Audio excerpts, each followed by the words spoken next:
आज की ये कहानी जो मैं आपको सुनाने जा रहा हूँ, यह कहानी बहुत ही ज्ञानवर्धक कहानी है। जो लोग इस कहानी को पूरे मन से और दिल से सुनते हैं, उसके घर में कभी भी कोई कलेश उत्पन्न नहीं होगा। उसके घर में हमेशा सुख और शांति बनी रहेगी। उसके घर में माता लक्ष्मी का सदा आगमन रहेगा। तो सब्सक्राइब कर लीजिए हमारे इस चैनल को, ताकि नए आए वीडियो की नोटिफिकेशन सबसे पहले आप तक पहुंचेगी। आपने सुना होगा कि जिसके घर में रोज झगड़े होते हैं, रोज कलेश होते हैं, उस घर में बरकत नहीं होती। उस घर में कभी माता लक्ष्मी का आगमन नहीं होता, और जिसके घर में सुख शांति होती है, उसके घर में सुख समृद्धि की आगमन होती है, और माता लक्ष्मी का निवास उसके घर पर सदा बना रहता है। इस कहानी को सुनने के बाद हमें यह पता चल जाएगा कि हमें घर में लड़ाई झगड़े क्यों नहीं करना चाहिए, और जिसके घर में लड़ाई झगड़े होते हैं, वो उन लड़ाई झगड़ों को कैसे रोक सकता है, क्योंकि घर में सुख शांति का होना बहुत जरूरी है। क्योंकि जहाँ सुख शांति होता है, वहीं माता लक्ष्मी निवास करती है। जहाँ क्लेश उत्पन्न होते हैं, लड़ाई झगड़े उत्पन्न होते हैं, वहाँ माता लक्ष्मी का वास नहीं होता। वहाँ पर दुख और दारिद्र्य का निवास होता है।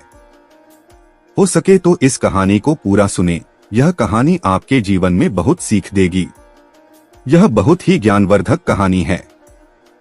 इसे जरूर सुने। एक मोर और मोरनी की कहानी। इससे पहले कि आप हमारी कहानी में खो जाएं, चैनल को सब्सक्राइब करके बेल आइकन को प्रेस करना ना भूलें। चलिए कहानी शुरू करते हैं। एक जंगल में एक मोर और मोरनी रहते थे।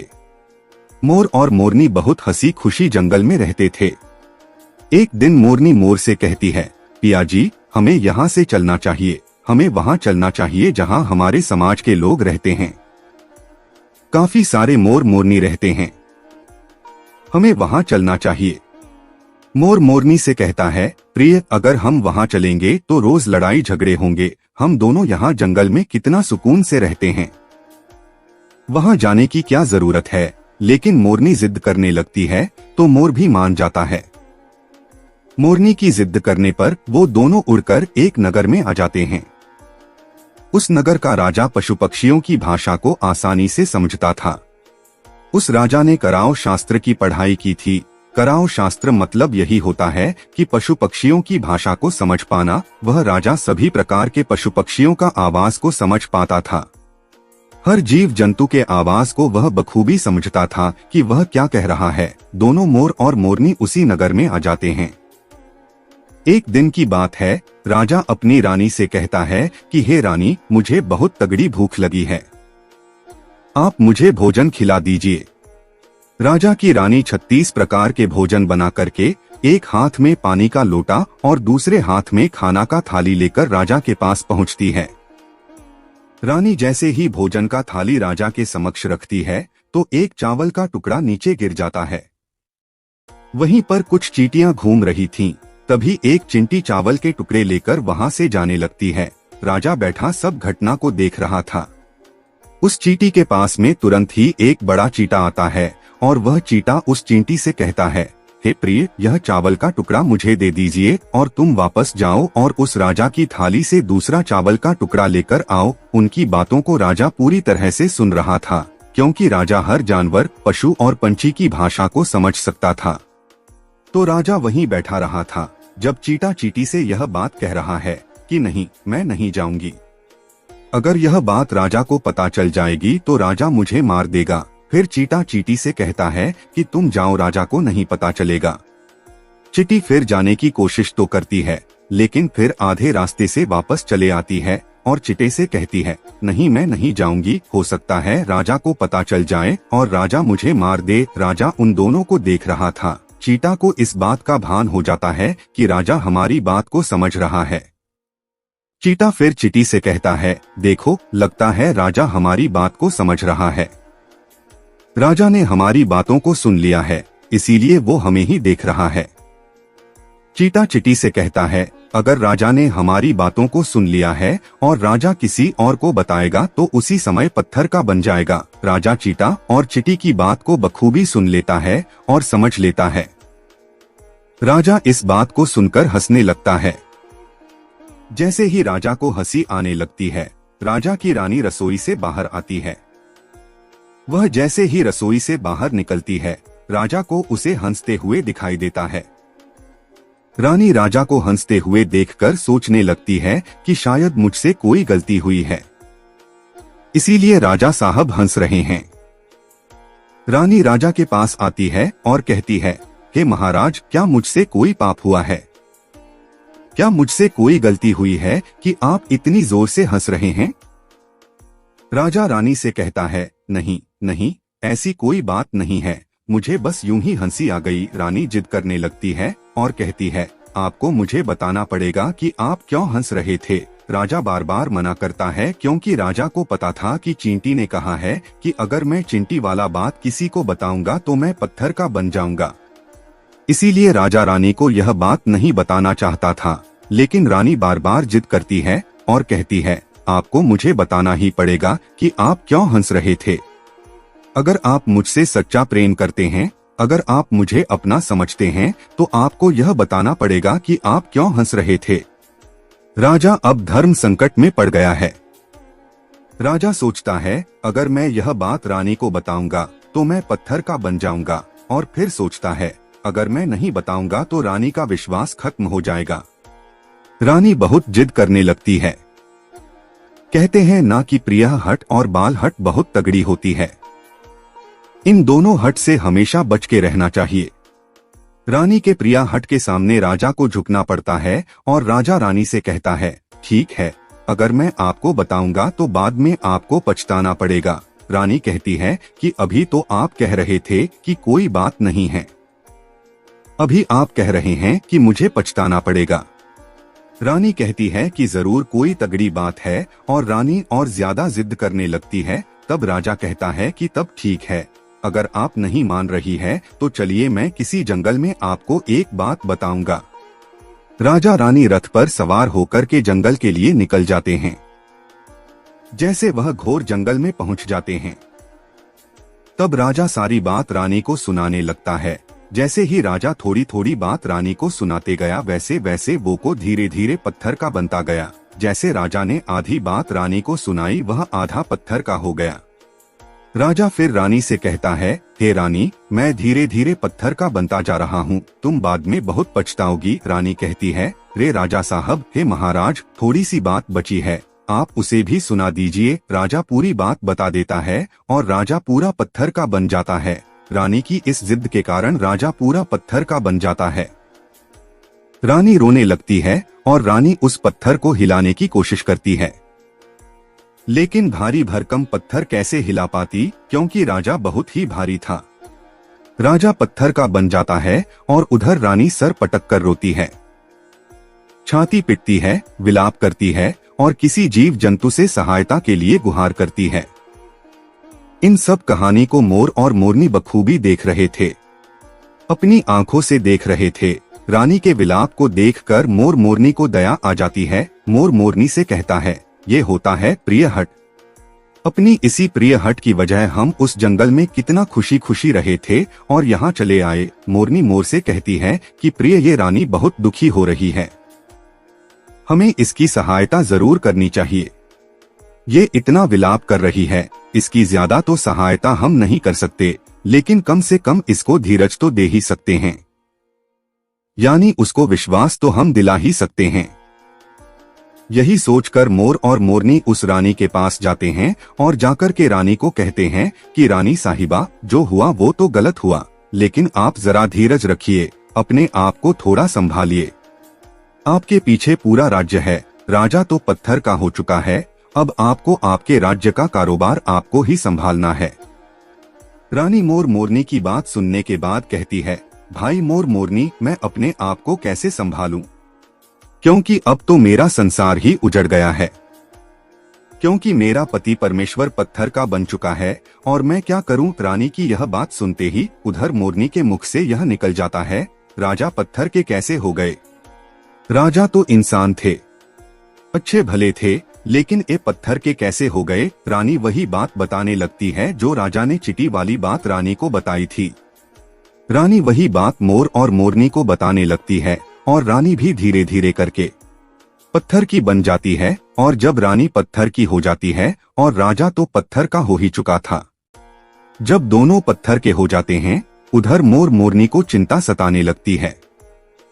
उधर मोर और मोरनी बहुत दुखी हो जाते हैं। मोर मोरनी को यह चिंता सताने लगती है कि यह विपत्ति हमारे ऊपर भी आ सकती है, क्योंकि राजा भी उसी चींटी वाले बात से पत्थर का हो चुका है और रानी भी उसी चींटी वाली बात से पत्थर का हो चुकी है। मोर मोरनी से कहता है, हम पर भी खतरा मंडरा रहा है, क्योंकि तुम स्त्रियों से कोई भी बात छिपती नहीं है। मोरनी मोर से कहती है, पिया जी, यहाँ से हम दूर चले क्या? मोर मोरनी से कहता है, हे बेवकूफ, दूर जाने से क्या फायदा है? यह संकट तो धरती के किसी भी कोने में हमारा पीछा नहीं छोड़ेगा। यह खतरा तो हमेशा हमारे ऊपर मंडराते रहेगा। अगर जाने अनजाने में यह हमारे मुख से निकल गई तो हम भी पत्थर का बन जाएंगे। इसी बात को लेकर मोर और मोरनी बहुत दुखी हो जाते हैं, बहुत चिंतित हो जाते हैं। रात दिन उनको यह दुख खाया जाता है। यह सोचकर वे ना भोजन करते हैं और ना चैन से सोते। बस रात दिन उनको यही दुख सताती है, यही टेंशन रहती है कि यह बात उनके मुख से निकल न जाए। यदि हमारे मुख से ये बात भूल कर भी निकल गई तो दोनों पति पत्नी पत्थर का बन जाएंगे।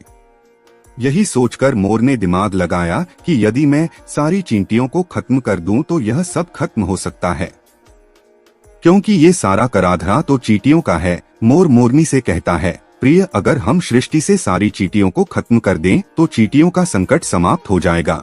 और मोर मोरनी इस बात से राजी हो जाते हैं और सभी चींटियों को मारकर खाना शुरू कर देते हैं। मोर और मोरनी का इतना आतंक हो गया था कि सभी चींटियां डर के मारे और बिल खोद के धरती के अंदर जाकर छिप गई। मोर और मोरनी ऐसी निगरानी रखते हैं कि उन्हें जहां भी चींटी दिखती है तुरंत दबोच लेते हैं। कोई भी चींटी मोर और मोरनी के इस आतंक के वजह से बाहर ही नहीं आती थी। सभी चींटियों ने जमीन के अंदर अपना बिल बनाना शुरू कर दिया और जमीन के अंदर ही जाकर बैठ जाती। काफी समय बीतने के बाद चींटियों को भूख सताने लगी, क्योंकि भोजन तो बिल में मिलता नहीं, भोजन तो बाहर मिलता है। जैसे भोजन लेने के लिए चींटी बाहर आती, मोर उसे दबोच लेता है और उसे जान से मार देता। एक चींटी और एक चिता बिल के अंदर भोजन के लिए तड़पते हुए श्री हरि विष्णु का जोरदार भजन करने लगे। भक्ति करते करते उन्हें ये भी मालूम नहीं था कि वह कहाँ है, कहाँ नहीं है। वे घोर तपस्या में लीन हो गए। अंत में जाकर श्री हरि विष्णु उन्हें दर्शन देते हैं और भगवान विष्णु कहते हैं, चिटी चिटा, जो तुम्हें मांगना है मांग सकते हो, हम तुम्हारे भक्ति से प्रसन्न हैं। क्योंकि चिंटा और चींटी ने निरंधार भक्ति की थी, ना ही कोई जल ग्रहण किया, ना ही अन्न। इसलिए भगवान विष्णु बहुत जल्दी प्रसन्न हो गए और आकर कहने लगे, जो तुम्हें मांगना है मांग सकते हो, हम तुम्हारी भक्ति से बहुत प्रसन्न हैं। उधर चिंटा और चींटी ना जाने कितने दिनों से भूखे और प्यासे थे। दोनों एक ही बात कहते हैं, हे प्रभु, अगर आप हमें वर देना चाहते हैं तो हमारे पेट में गांठ लगा दीजिए। उन्होंने सोचा, अगर हमारा पेट नहीं होगा तो हम बाहर क्यों जाएंगे और मोर मोरनी हमें नहीं खाएंगे। इसीलिए उन्होंने मांगा, हे प्रभु, हमारे पेट में गांठ लगा दीजिए। भगवान विष्णु कहते हैं, तथास्तु, और चींटियों के पेट में गांठ लग जाती है। आज भी उन चींटियों के पेट में गांठ लगी हुई है। चींटियों का पेट नहीं होता। फिर चिंटा और चींटी भगवान विष्णु से कहते हैं, प्रभु, हमारे पेट में तो गांठ लग गई है, लेकिन अभी भी हमें मोर और मोरनी से खतरा है। मोर और मोरनी हमारे इंतजार में अभी भी ऊपर जमीन पर बैठे हैं और जैसे ही वे लोग हमें देखेंगे वे हमें मार देंगे। भगवान विष्णु मोर से कहते हैं, हे मोर, तुम चींटियों का शिकार करना बंद कर दो। इसमें चींटियों का कोई दोष नहीं है। जो दोषी था वो राजा था, क्योंकि राजा ने कराओ शास्त्र की पढ़ाई की थी, इसीलिए वो सभी जीव जंतु का भाषा को समझने में सक्षम था। उसके साथ साथ वो जिन भाषा को समझता था उनका रूप बदलने में भी सक्षम था। पशु पक्षियों का वह रूप धारण किया करता था और जब वह राजा रूप धारण करता था उन पक्षियों के साथ संभोग भी किया करता था। और जब वो पशु पक्षी गर्भ धारण करते थे तो वो उन्हें छोड़ करके इंसान बन जाता था और फिर ऐसी पशु पक्षियों पर वह जोर से हंसता था। इसकी ऐसी मूर्खता के कारण ही आज ये राजा पत्थर का बना पड़ा है। मोर कहता है, हे प्रभु, उनकी पत्नी का उनकी रानी का क्या दोष है। श्री हरि विष्णु कहते हैं कि उनकी पत्नी भी उनके इस पाप में भागीदारी है, क्योंकि उनकी पत्नी अगर उनको रोकती तो वह इतना बड़ा पाप नहीं करता। इसीलिए उनकी रानी भी इस पाप की भागीदारी है, इसलिए आज वो भी पत्थर का बन चुकी है। श्री हरि के समझाने के बाद मोर उनसे कहता है, हे प्रभु, पर इस बात को हम किसी और से कहेंगे जो कि रानी ने हमें सुनाई है, तो क्या हम पत्थर के बन जाएंगे? श्री हरि विष्णु कहते हैं कि तुम्हारा यह श्राप अब समाप्त हो चुका है, तुम्हें किसी से कहने पर कोई फर्क नहीं पड़ेगा। आप किसी से भी कह सकते हैं, तुम्हारे ऊपर से खतरा टल चुका है। मोर और मोरनी बड़ी प्रसन्न हो जाते हैं। उनका खुशी का कोई ठिकाना नहीं था। श्री हरि विष्णु अंतर्ध्यान हो जाते हैं और चले जाते हैं, और इधर मोर मोरनी का खुशी का कोई ठिकाना नहीं था। अगर किसी जानवर को, किसी पशु को खुशी होती है तो वह झूमने लगता है, नाचने लगता है। यही बात मोर के साथ हुआ।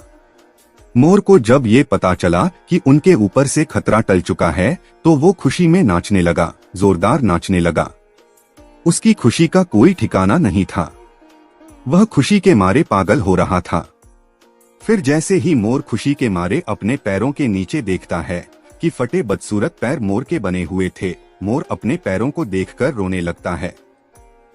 मोर सोचने लगता है कि पहले मेरे पैर इतने सुंदर थे, लेकिन आज इतने फटे और गंदे कैसे हैं? मेरा पूरा बदन सुंदर है, लेकिन मेरे पैर इतने फटे और बदसूरत कैसे हैं? मोर के पैरों का फटने का कारण चींटी खाना था, क्योंकि उसमें बहुत सारी चींटियां मार मार कर खा गई थीं और मोरनी भी उन्हें खा गई थी, इसीलिए उनके पैर फट गए थे। आज भी कोई इंसान अगर चींटी खाता है तो उसके शरीर में छोटे छोटे दाने पड़ जाते हैं। यदि आप ज्यादा मात्रा में चींटी खाओगे तो आपका बदन भी फटने लगेगा। सांप केंचुली क्यों छोड़ता है?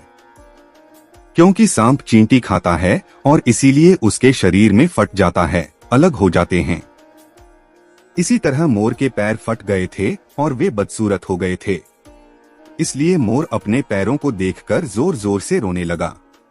मोरनी मोर को धीरज रखवाती है और कहती है, जो हुआ वो तो हो गया, रोने से क्या होगा? मोर नाचता और जोर जोर से रोता है, इसलिए उसकी आंखों से आंसू की धारा बह रहे थे। मोरनी मोर को धीरज रखवाती है और उसके आंसुओं को नीचे गिरने से रोकती, लेकिन रोक नहीं पाती। मोरनी के हाथ तो है नहीं, लेकिन अपनी चोंच से एक एक आंसू को उठाती और अपने मुख में रखने की कोशिश करती, लेकिन कितना अपने मुख में रखती, सीधे मोरनी के पेट में चले जाते। इस तरीके से हर बार मोरनी मोर के आंसुओं को रोकती और मोर नाचता और खूब जोर जोर से रोता। मोर के आंसुओं को देखकर और मोरनी के प्यार को देखकर भगवान श्री हरि फिर से दर्शन देते हैं और मोरनी को आशीर्वाद देते हैं और कहते हैं कि तुम्हारा प्रेम ऐसे ही सदा बने रहे। इस आशीर्वाद के वजह से अब इसे आशीर्वाद समझिए या श्राप, इसकी वजह से मोर कभी संभोग नहीं कर पाता, क्योंकि मोर जब नाचता है तो उसकी आंखों से आंसू गिरते हैं और उन आंसुओं को मोरनी चुगती है और उसी आंसुओं के कारण मोरनी गर्भवती हो जाती है। भगवान श्रीहरि मोर और मोरनी को आशीर्वाद देते हैं और कहते हैं कि तुम्हारी भक्ति धन्य है और तुम धन्य हो। एक समय ऐसा भी आएगा कि तुम्हारे पंख को हम मुकुट बनाकर धारण करेंगे। इसलिए कहते हैं कि जब श्री कृष्ण के रूप में श्री हरि धरती पर आते हैं तो वह मोर का पंख अपने मुकुट में धारण करते हैं।